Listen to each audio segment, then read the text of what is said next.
la fibre optique n'existait pas encore, un temps pas si lointain, où les clés USB étaient l'outil indispensable pour travailler. C'est une période où les web designers existaient encore. C'est une période que j'ai connue, j'ai même connu celle d'avant, ce qui fait de moi un peu un dinosaure dans les métiers du digital. Ces années sont révolues et les métiers du design ont vraiment évolué depuis la création à une vitesse un peu folle.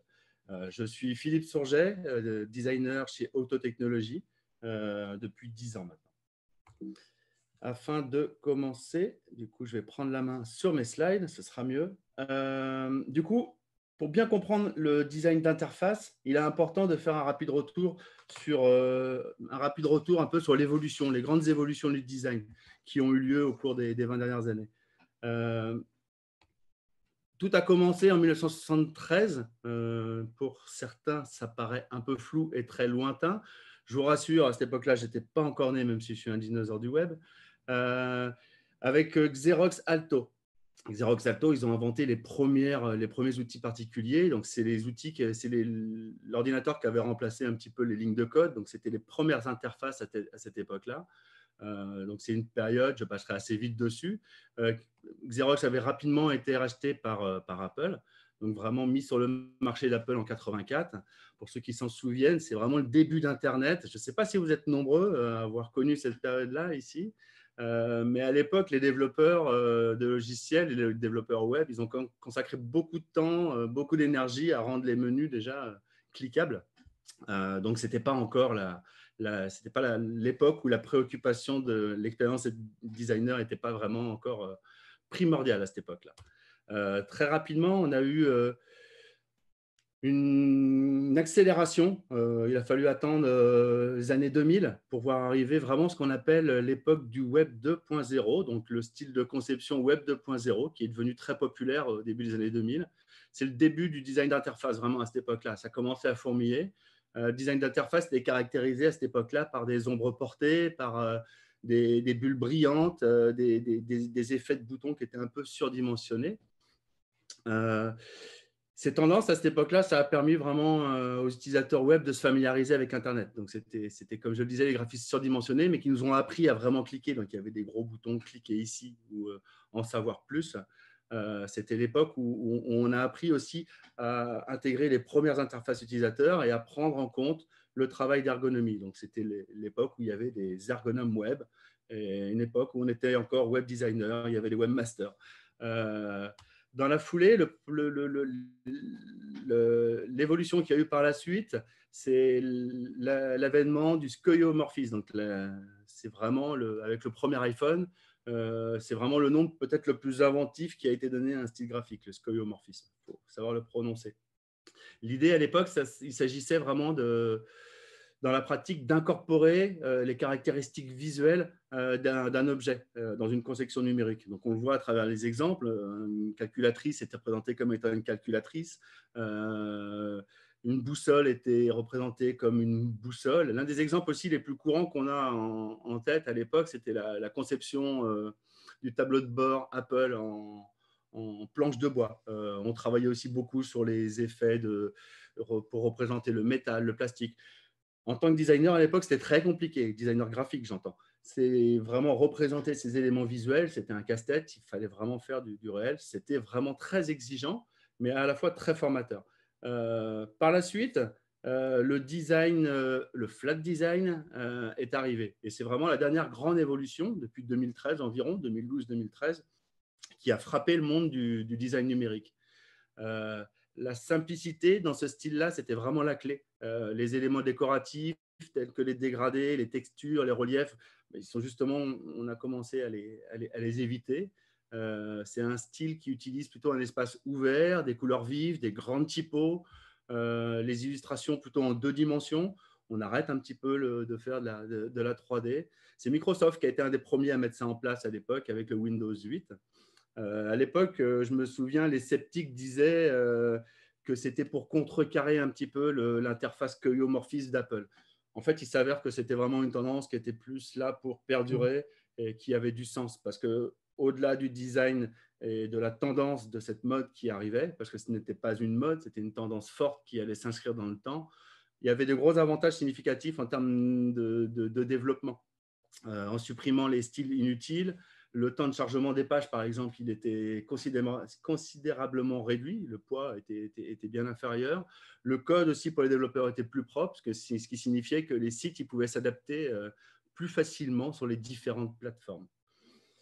Voilà pour un peu avoir retracé cette évolution, parce que c'est important, ça me semblait important de retracer un petit peu ces différentes époques, parce que pour bien comprendre l'UI design tel qu'il est aujourd'hui, le graphisme tel qu'il est aujourd'hui dans le digital, de se replonger justement vers cet historique.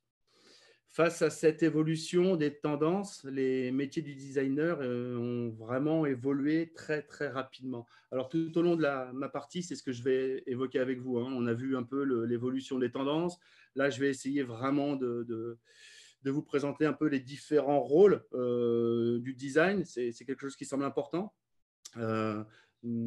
Par la suite, j'aborderai un petit peu la méthodologie et les process sur l'UI design et je finirai par le design émotionnel. Pour en revenir un peu à cette description, pour moi, c'est difficile de parler du UI design sans évoquer au préalable les différents rôles qui composent, les différentes expertises qui composent le métier du design dans le digital. Même si selon moi, ce n'est pas toujours adroit de comparer les différentes expertises, c'est important de bien définir les rôles afin de saisir. Pour bien comprendre, donc on entend parler du UX design, du UI design, on entend récemment parler de product design. J'ai des collègues qui ont travaillé sur une analogie afin de bien comprendre. Donc, j'ai repris cette analogie, l'analogie d'une construction d'une maison. Donc, du coup, le UX designer, là-dedans, sa préoccupation principale, lui, c'est de se dire de quoi l'habitant a-t-il vraiment besoin. Comment m'assurer que l'habitant il est vraiment satisfait. Donc, lui, c'est l'architecte un petit peu de la maison. Pour ça, il va faire des recherches, donc beaucoup d'user research. Il va créer les plans de la maison et il va décider aussi les différentes pièces, donc les fonctionnalités à intégrer dans cette maison. Sur le bas, je vous ai listé un petit peu le type de livrable qui était produit par les UX designers. Les UI designers, eux, leur préoccupation principale, c'est comment rendre la maison attractive et pratique. Donc, l'UI designer, il conçoit l'intérieur, l'identité visuelle de la maison, en respectant bien sûr les plans de l'UX et en restant en accord avec les désirs des habitants.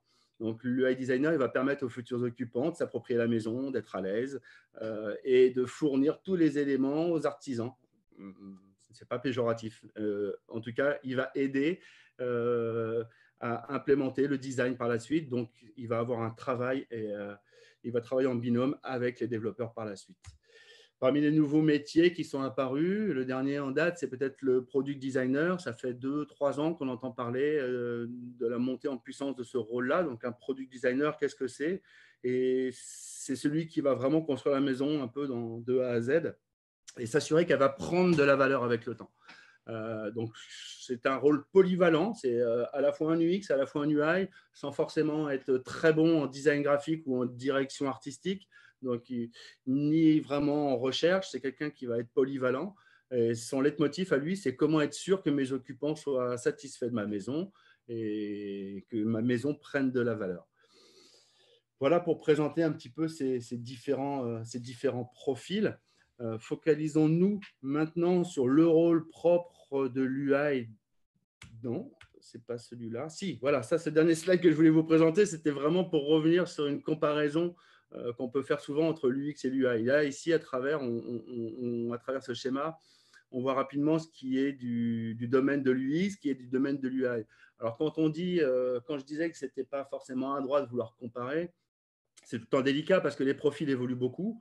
Il y a une tendance aussi qui veut que certains nouveaux profils ont un peu cette double casquette. Mais chez Octo, on est convaincu que le mouton à 5 pattes, il n'existe pas et que c'est vraiment des expertises qui sont bien différentes et qui nécessitent des experts différents. Donc, l'UX, lui, il va s'occuper, comme je vous le disais, de gérer tous les tests, de faire la recherche utilisateur. Il va aider sur les user stories, il va faire une recherche persona, il va transformer ça en wireframe et en prototype. C'est un peu le pont entre l'UX et l'UI. L'UI, lui, Il peut très bien aussi faire du wireframe, mais avant tout, c'est un visual designer. C'est lui qui va créer les maquettes, les layouts. Il va s'occuper de l'identité de marque. Il va travailler sur tout ce qui est analyse des couleurs, les choix des couleurs, des typographies, etc. Voilà pour schématiser un petit peu et pour bien comprendre qui fait quoi dans le design de nos jours. Alors, l'UI design, quand on en parle, on se dit souvent, ouais, c'est avoir des bonnes idées. OK, c'est vrai que être designer, être graphiste au sens large, c'est important d'avoir des idées, mais c'est des métiers qui sont surtout et avant tout régis par des process et des méthodes de travail. C'est ce que je vais essayer de vous présenter. Euh, sur les projets, l'UI designer, il commence souvent par travailler sur l'identité de marque. Donc, il y a un travail d'analyse et de recherche qui s'effectue. Donc, c'est souvent des échanges avec les clients, échanges sur l'identité de marque avec les services com, les responsables de la marque. En fonction du contexte, on va avoir différents interviews avec les stakeholders afin de bien comprendre qui fait quoi et quel est l'ADN de la marque afin de puiser dans ce qui existe. Donc, il y a l'analyse de brand book, il y a l'analyse des chartes graphiques, des campagnes existantes, il y a un travail aussi de benchmark à ce moment-là. On va essayer d'analyser via le web, via les revues, ce qui existe et ce qui a été fait sur la marque, quand c'est disponible, bien sûr, et définir les enjeux à atteindre en termes d'image. Donc, ça, c'est vraiment la première phase dans le travail d'un UI designer. La deuxième phase, si je reprends un peu les grands temps d'un projet agile, tel qu'on le fait la plupart du temps chez Octo, donc dans la phase de cadrage, le rôle de l'UI, lui, ça va être de définir le concept créatif. Comment ça se passe concrètement? On mène des ateliers de co-conception, des ateliers où on va continuer d'échanger. C'est vraiment la période où on va explorer un peu le design, on va faire des échanges sur la base de mood board qu'on va préparer. Donc, on va par exemple sur un brief sur une problématique donnée, on va essayer de travailler sur 2-3 styles graphiques, 2-3 tendances board qu'on va présenter à notre client afin de valider un petit peu les grands principes. Donc, on va vraiment travailler sur les principes directeurs du design graphique à ce moment-là. Et pour aller un petit peu plus loin que ces mood boards et ces grands principes, c'est à ce moment-là, pendant le cadrage, qu'on va travailler sur 2-3, ou en tout cas sur les écrans principaux de l'application sur laquelle on est amené à travailler. Une fois que cette phase de cadrage est passée, on rentre sur les itérations. Donc, l'UI intervient ici en déclinant le concept de création sur la base des principes directeurs qui ont été validés au préalable. À ce moment-là, vraiment, le binôme UX-UI fonctionne à plein régime. Je dirais UX-UI, mais UX-UI plus le product owner. En fait, dans les équipes, ça va encore une fois dépendre des profils de chacun. Si un PO, par exemple, a une sensibilité sur l'UI, il est bienvenu. On a tous des bonnes idées. L'UX comme l'UI n'ont pas le monopole des bonnes idées, que ce soit sur le graphisme ou sur l'UI. C'est intéressant, notamment quand on travaille sur des projets en mobile, d'aller voir les développeurs parce qu'eux ont peut-être une expertise forte, ils ont peut-être une connaissance de certains outils existants. Donc, c'est bien en fait, c'est d'avoir cette émulation collective et c'est une émulation collective qui est indispensable pour fournir la meilleure qualité possible à notre travail. Personne ne travaille dans son coin, on essaye tous de travailler ensemble et avec le client. Donc, dans cette phase, c'est là où on va faire du sketching, on va produire les nouveaux écrans. Mais en termes d'UI pur, c'est de la déclinaison. On va faire évoluer cette charte graphique et on va essayer d'avoir des validations en mode test and learn au fil de l'eau. Au fil de l'eau aussi, ce qu'on met en place quand on est UI designer sur les projets, c'est la mise en place d'un kit UI qui va se construire vraiment crescendo. Donc, grosso modo, c'est quoi un kit UI? C'est la création d'une bibliothèque de composants, de visuels et de principes qui vont faciliter le travail des développeurs. Donc, c'est quelque chose qui est figé. Donc, je n'ai pas parlé d'outils pour l'instant, mais en tout cas, ça, c'est à l'intérieur de nos outils, que ce soit du Sketch ou du Figma. On est vraiment sur des grandes planches à ce moment-là qui vont permettre de recenser l'ensemble des boutons, des polices, etc. Donc, c'est un kit UI qui se veut évolutif. Il permet de présenter les assets et les spécifications, donc les typos, les couleurs, les iconos, les grilles de conception. On essaie de mettre tout ça pour faciliter le workflow entre les designers et les développeurs. Donc, c'est un échange permanent jusqu'à ce que ce kit soit un petit peu abouti. Le temps de boire une gorgée d'eau. L'UI aussi intervient sur les projets et de plus en plus, on a ces cas-là, notamment sur les grandes factories, sur les digital factories, où quand il y a plusieurs projets en parallèle, on a besoin un peu de créer aussi ce qu'on appelle un design system. Donc, il faut bien différencier un UI kit d'un design system. Ce n'est pas la même chose. L'UI kit, c'est vraiment sur le fichier Figma. Un design system, ça va être une plateforme à part entière. D'ailleurs, ça va être un projet à part entière qui va être créé à la fois par un UI, par un design, par un UX, par un PO et avec des développeurs. Grosso modo, il y a plusieurs exemples qui existent. Ça peut être un site avec une plateforme pour, par exemple, un composant tel qu'un drop-down ou un menu déroulant, oui, un drop-down. On va avoir le style graphique et à côté, on va avoir le code. Comme ça, on va avoir vraiment un ensemble. Donc, c'est un outil collaboratif et un point de contact entre UX, UI et développeurs. Voilà un petit peu ce que je voulais vous présenter sur le process et les méthodos. Donc, ce qu'il faut en retenir pour l'instant, c'est vraiment qu'effectivement, il faut avoir les bonnes idées au bon moment. Le côté créatif est inhérent à nos métiers, mais nos métiers sont drivés avant tout par de la méthode. Et l'émotion dans tout ça, me direz-vous,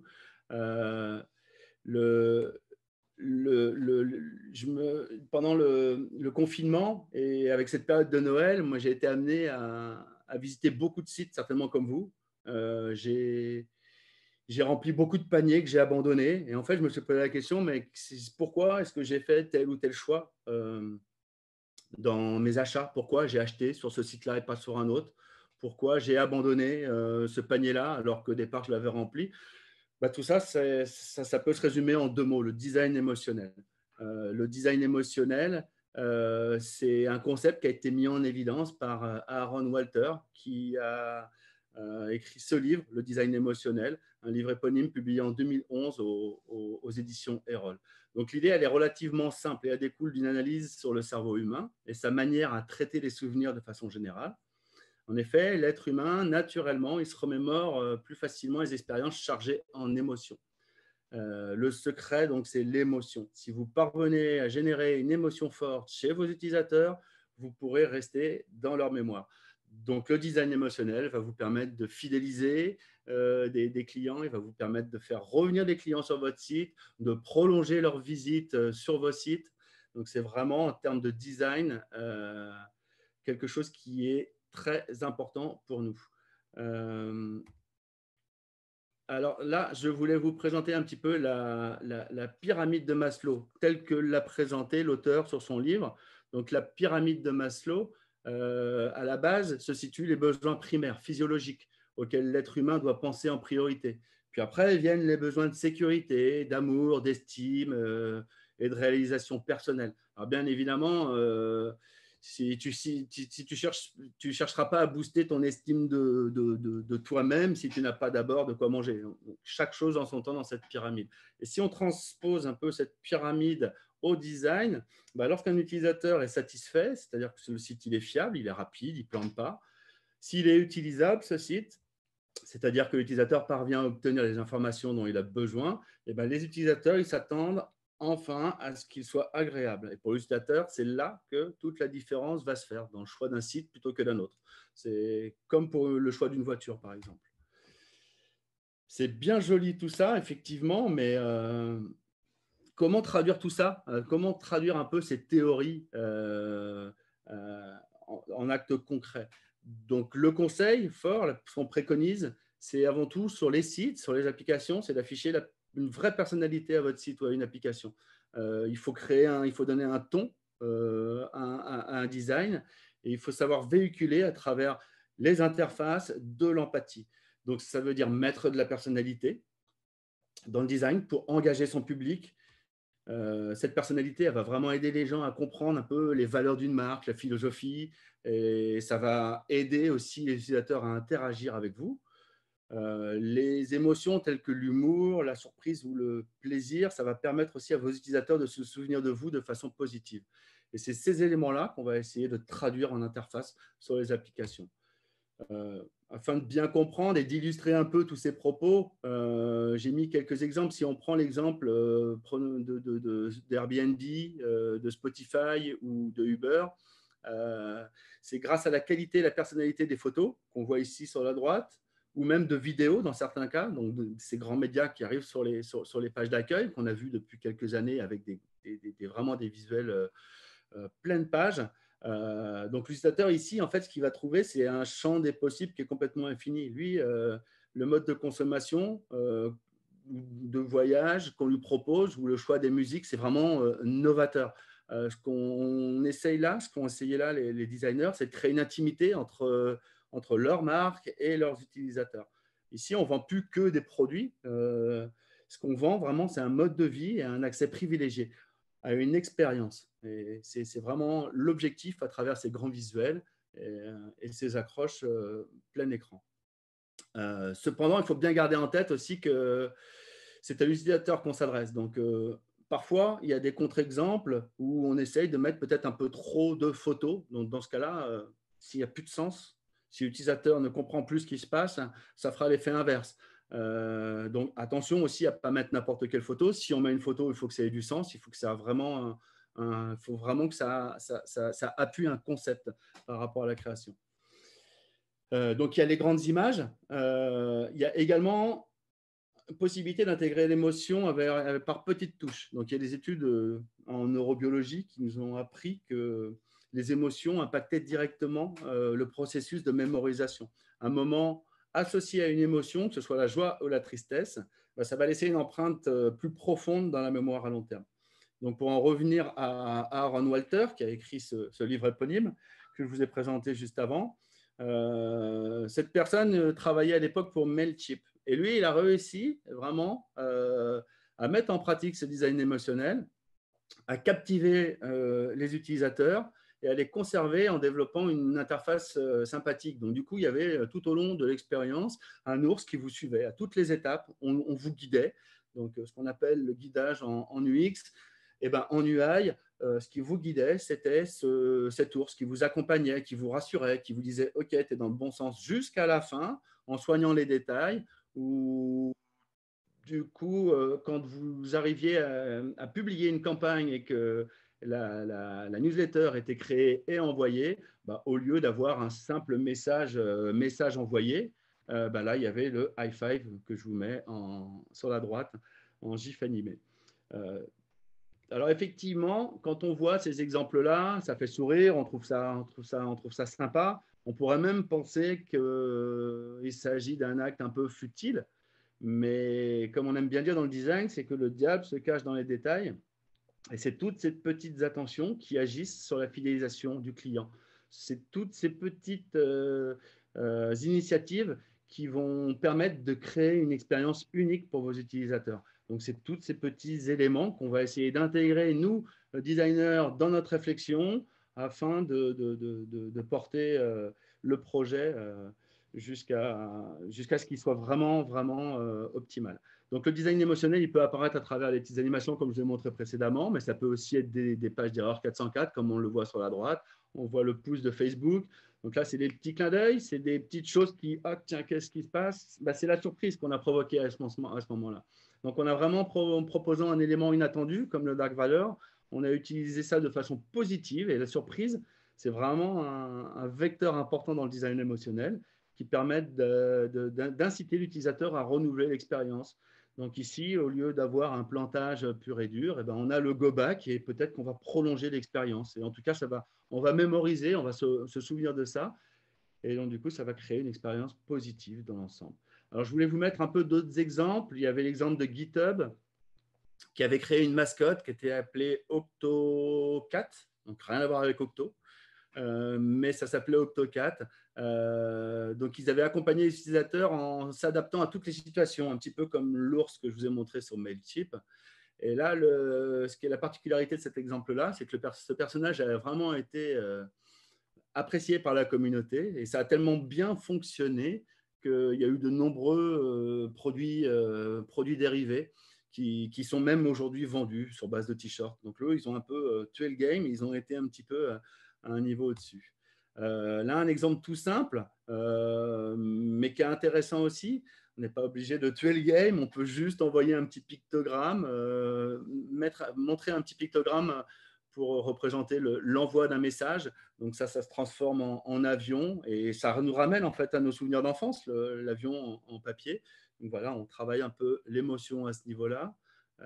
Autre exemple, les pictogrammes sur les appareils Apple qui, quand on souhaite les supprimer, se mettent à trembler. Là, on les entendrait presque dire non, non, pas moi, ne me supprime pas. Voilà, on travaille aussi sur ces petites interactions, ces petites micro-animations sur les émotions. Autre exemple, c'était une application, je n'ai plus le nom en tête, qui ont joué sur les émotions, mais vraiment, ils ont porté ça à son paroxysme, dans le sens où c'est de la gamification. Et là, d'un bout à l'autre, on vous propose d'apprendre une langue, donc là, en l'occurrence, c'était l'anglais, mais de jouer. Donc, on apprend et on joue en même temps. Là, on est dans un autre step. Donc, en fonction du contexte des missions que vous avez ou des projets que vous souhaitez mener, on a différentes méthodes, on a différents outils qui vont nous permettre de créer l'émotion dans vos applications. Donc, on peut aller jusqu'à ce niveau d'exemple en faisant de la gamification et en jouant vraiment à 100% sur l'émotionnel, comme on peut juste rajouter quelques petites touches qui seront toujours utiles à vos éléments. Alors, l'émotion, la conception émotionnelle, ça ne se limite pas aux images. Et l'émotion aussi passe par le style de langage. Lorsque l'objet du site s'y prête, le ton, il peut être amical parfois, ça peut créer un lien fort entre le visiteur et la marque. À savoir si on doit tutoyer ou vous voyez, je n'ai pas de parti pris, je dirais que c'est vraiment en fonction du contexte. Ici, sur les exemples que j'ai mis à droite, c'était pour Hop.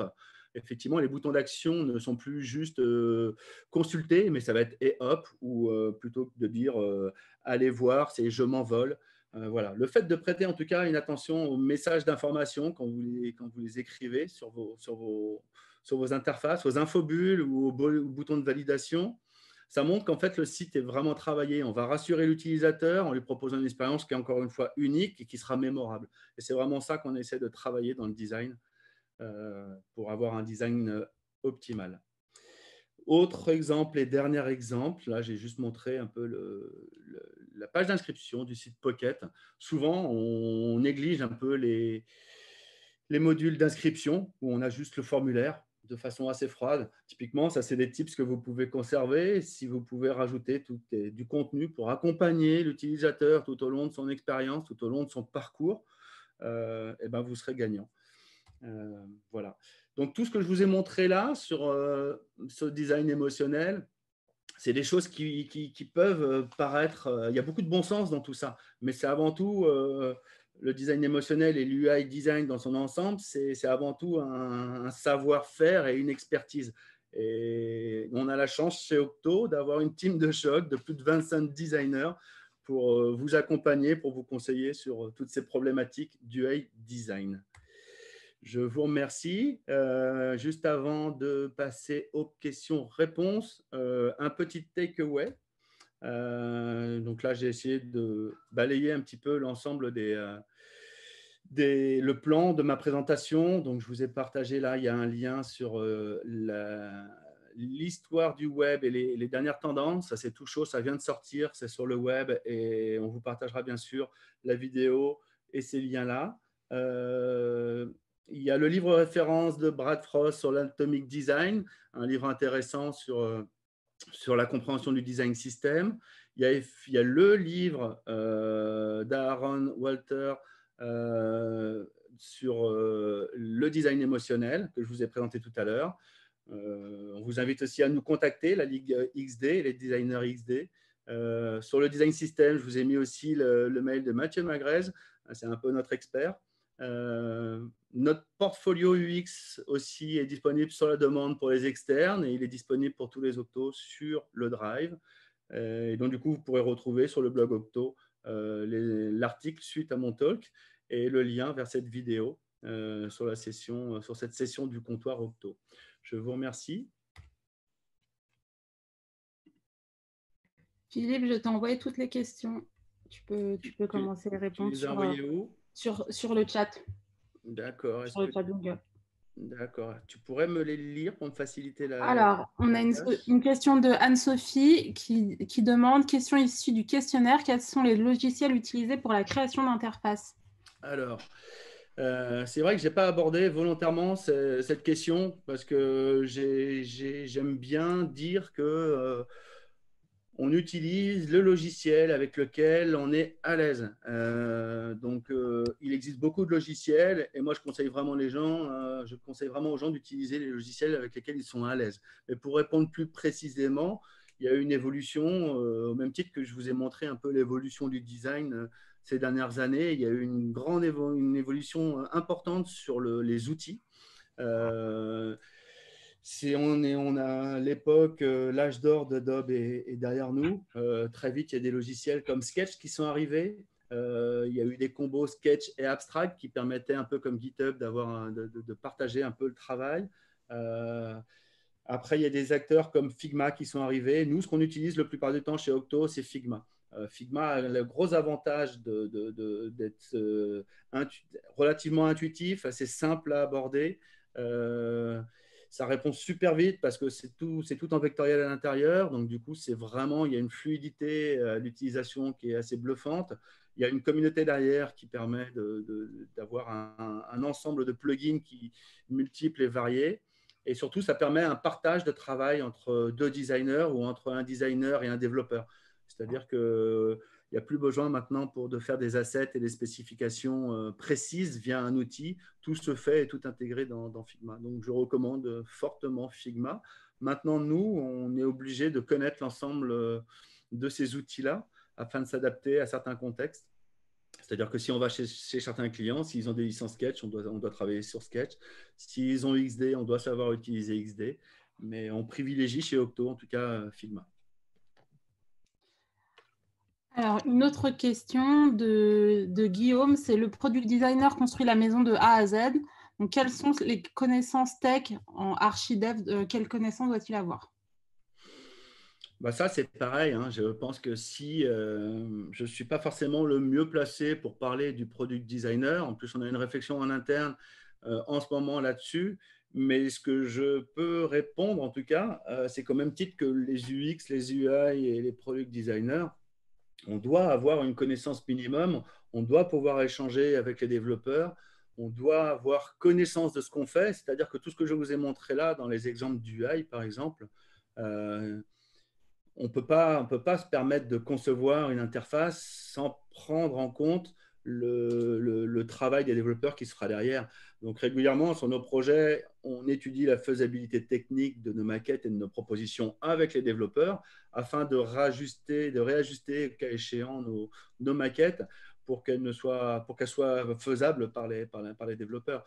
Donc je dirais que les connaissances techniques, on doit avoir vraiment une connaissance théorique, être obligé, connaître, savoir développer, savoir intégrer du HTML.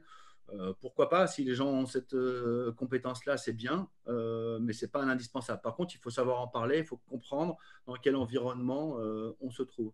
Sachant si on est junior, si on est confirmé ou senior, dans le métier, on n'aura pas forcément le même recul par rapport à cette connaissance technique. Alors, après, on a une question de Alain. Je comprends l'emotional design pour les sites publics, mais pour les applications professionnelles, quels sont les enjeux de l'UI? Eh ben, c'est souvent ce qu'on peut se dire. On peut se dire non, on n'a pas besoin, mais derrière une application métier, il y a des utilisateurs, au même titre que derrière un site B2C, il y a des utilisateurs. Donc, c'est un peu trop restrictif de dire oui, c'est une application métier, il n'y a pas besoin de faire d'émotion.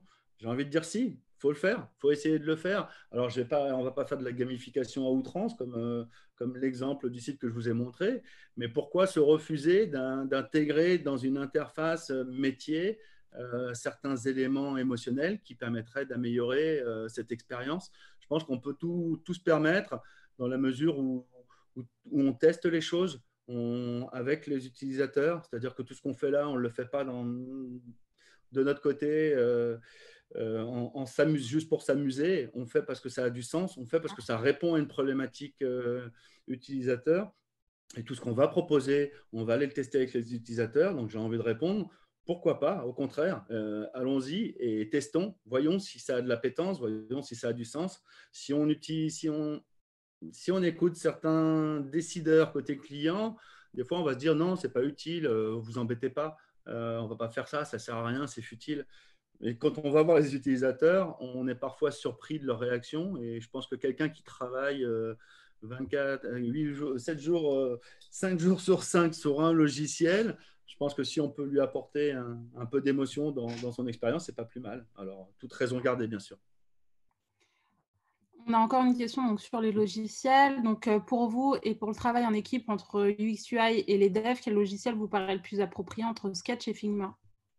À l'heure actuelle, c'est Figma. C'est Figma pour les raisons que je vous ai partagées tout à l'heure. C'est justement cette notion de pouvoir partager. C'est-à-dire que quand vous êtes sur Figma, vous pouvez inviter un développeur à contribuer, à être contributeur sur l'espace de design en question. Et donc, du coup, lui, ça lui permet vraiment de consulter toutes les tailles des typos, les espaces, toutes les spécifications. Il y a un export également qui est facile et direct des composants, des SVG ou des images. Alors après, il y a d'autres solutions, hein. Je sais qu'avec Sketch, il y a également des logiciels qui existent pour aller très loin sur ces spécifications, mais souvent on est obligé d'utiliser deux logiciels. Donc Figma, vraiment, ça intègre tout dans une même solution. Donc encore une fois, ouais, on privilégie, nous en tout cas, Figma. Ouais, juste pour compléter ce que tu dis, il y a vraiment une partie dédiée à tout le CSS, donc, ce qui est très visuel pour les développeurs et pour pouvoir développer plus rapidement toute cette partie. Exactement. On a une question de Julien. Comment mesurer l'impact du design émotionnel? Avec un smiley. Merci Julien pour cette belle question. Eh ben ça, c'est intéressant. Comment on peut mesurer l'impact du design émotionnel? Eh ben, si on veut aller chercher sur des... C'est un peu dur hein, à répondre, mais effectivement, si la démarche qu'on essaye d'intégrer dans les sites des éléments design system, si derrière on a un taux de fidélité qui est plus important, si les gens reviennent, si le taux de visite est plus important, je pense que ça peut permettre, ça peut être des éléments de mesure en tout cas. Maintenant, mesurer, j'avoue, je n'ai pas vraiment la réponse à cette question. Okay. Je connais Julien, je sais que c'était une question piège. Euh, mais en tout cas, parce que essayer de mesurer la satisfaction de l'utilisateur, je pense qu'il faudrait tester. Et c'est en faisant des tests et en faisant des tests sur la base d'une application ou d'un site, c'est là où on pourrait vraiment voir de façon qualitative l'impact de ce design émotionnel. Après, on a une question de Guillaume. Est-ce que par moment, il peut y avoir des intérêts divergents entre l'UX et l'UI, notamment pendant la phase de construction de l'interface? Et comment résoudre ces problèmes? Alors, des divergences, moi je trouve que de toute façon, avoir des points de vue, puisque les divergences, c'est important d'en avoir sur les projets, parce que si tout le monde est d'accord du début à la fin, c'est presque louche. Je pense qu'il faut ne pas être, il faut tirer un petit peu la couverture vers soi des fois. Nous, quand on est UX, on a tendance à mettre l'utilisateur en avant. L'UI designer, lui, il va penser un petit peu justement, tiens, on pourrait essayer de faire ce petit truc-là, de tenter un petit peu ce... Donc chacun a un petit peu ses parties prises. Je pense que c'est bien aussi qu'on partage, mais pour éviter les divergences, tout ça, de toute façon, nous, l'affaire est assez vite réglée. C'est que, comme je vous le disais, c'est qu'on travaille tous ensemble. La co-conception, elle se fait ensemble. Donc la co-conception des écrans, c'est UX designer, UI designer, PO et même le client. Donc vraiment, le secret pour éviter un peu ces divergences, même si elles doivent exister et elles existent, c'est vraiment de co-construire les choses de façon itérative et d'aller tester en mode test and learn le plus vite possible nos hypothèses pour voir si elles sont validées, parce qu'on s'en remet tout le temps à l'utilisateur. Donc, c'est bien d'avoir des divergences, c'est bien d'avoir des points de vue, des convictions, mais au final, il faut être assez ouvert d'esprit pour accepter d'aller dans un sens plutôt que dans un autre, sachant qu'au final, c'est les utilisateurs qui ont toujours raison. Donc, c'est sur le terrain qu'on va confronter un peu nos idées et qu'on verra si elles étaient les bonnes ou non. Avant d'attaquer la dernière question pour tout le monde, regardez bien dans le chat, vous avez le lien Google Doc pour accéder à la présentation. Et donc, la dernière question de Philippe est: est-ce qu'il y a des guidelines formalisées pour innover sans enfreindre les normes d'accessibilité pour les disabled people? Alors là, je botte en touche sur cette question. Si j'ai bien compris la question, on parle d'accessibilité. Je pense qu'on aura, il y avait un comptoir d'ailleurs sur ce sujet-là il y a très peu de temps. Il y a 3 Euh, semaines. ouais, il y a 3 semaines. Je vous invite à aller sur le blog Octo et justement à peut-être revisionner cette conférence, ce talk qui avait eu lieu sur l'accessibilité et à contacter directement la personne qui l'avait joué. En l'occurrence, Et, c'était Romy Duverne. et pour compléter la réponse, en fait, il existe des sites avec toutes les normes d'accessibilité, sachant que bon, c'est compliqué à atteindre pour pouvoir être un site complètement accessible. Mais ce qui est important et ce que Romy dit beaucoup, c'est que l'accessibilité, il faut le penser depuis le tout début de la conception pour pouvoir bien l'intégrer. Alors, si je peux justement répondre, parce que la question était un peu éloignée du sujet de l'UI design, même si on doit prendre en compte ça. Mais en tout cas, nous, ce qu'on fait systématiquement, ce qu'il existe comme outil, il existe plein de plugins, même sur Chrome, pour des plugins qui représentent un peu la vision telle qu'on l'a quand on est daltonien. Donc, il y a différents styles de daltonisme. Du coup, il y a des filtres qui peuvent permettre justement de tester des maquettes à ce niveau-là. Il y a des applications aussi, des plugins qui permettent de gérer d'avoir un petit rapport sur les contrastes des couleurs, contrastes des typos. Donc, c'est des outils qu'on utilise dans nos projets une fois que les maquettes sont faites, pour s'assurer qu'elles sont bien faites. Alors après, c'est une expertise, comme on le disait juste avant, c'est pour ça que je vous renvoyais un peu vers cette presse-là. Mais l'UI designer, lui, il est quand même dans la façon dont il conçoit, il est responsable de sa conception et il est, encore une fois, expert dans son domaine. Donc, il a cette batterie d'outils qui lui permet de gérer, de minimiser un petit peu ou d'optimiser les règles d'accessibilité. Est-ce qu'il y a une autre Et question? alors non, il n'y a pas d'autres questions, mais pour ceux qui n'ont pas vu, pareil, dans le chat, on a mis un lien sur le replay du comptoir sur l'accessibilité et l'article de blog sur l'ergonomie UX. Eh ben, je vous remercie tous et je vous souhaite à tous et à toutes de bonnes fêtes de fin d'année. N'hésitez pas à nous contacter si vous avez des questions, si vous êtes intéressé par ces sujets. On est à votre disposition. Merci à tous.